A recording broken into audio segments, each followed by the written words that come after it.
Dear students, in this session we shall work on problem based on arithmetic progression.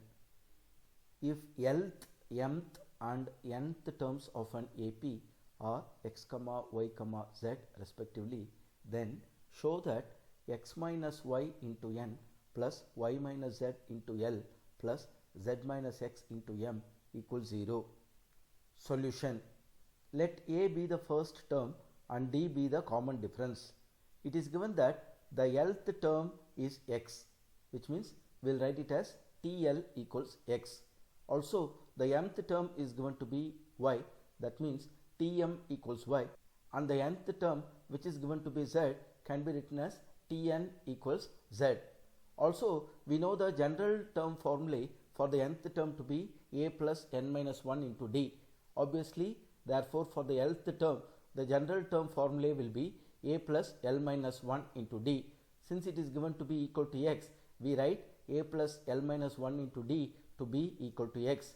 In the same way, since the mth term equals y, by making use of general term formulae, we have a plus m minus 1 into d to be equal to y.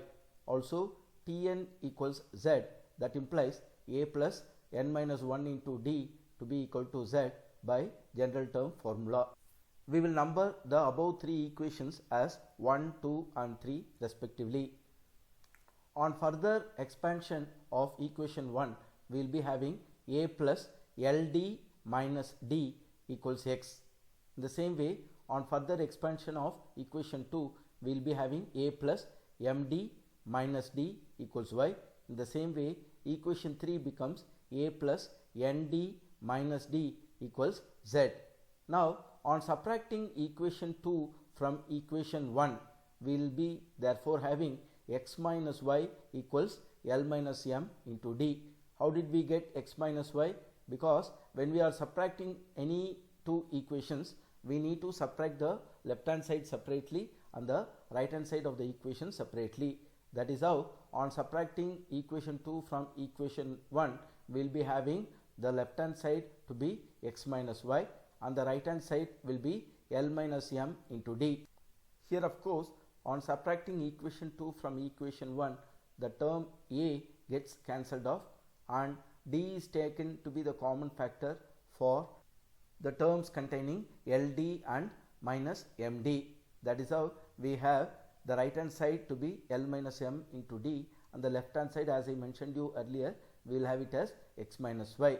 In the same way, on subtracting equation 3 from equation 2, we will be having y minus z to be equal to m minus n into d, and on subtracting equation 1 from equation 3, we will be having z minus x to be equal to n minus l into d.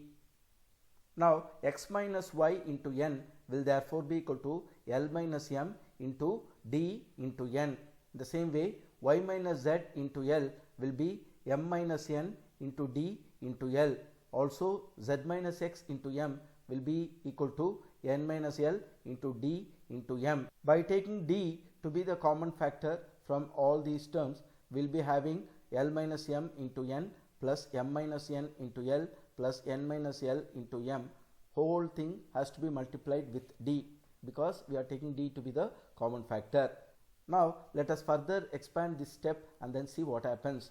L minus m into n will be Ln minus mn and m minus n into L will be ml minus nl. Also, n minus L into m will be nm minus lm. Of course, the whole thing multiplied by d is also there. We therefore have our next step to be Ln minus mn plus Lm minus nl plus nm minus lm. Whole thing has to be multiplied with d. This step we are getting by expanding the previous step. Now, Ln and minus nl cancels off. Also, mn and minus mn cancels off. In the same way, Lm and minus Lm also cancels off, leaving us 0 into d to be equal to 0. Thus, we have shown that x minus y into n plus y minus z into L plus z minus x into m equals 0. Thank you, students.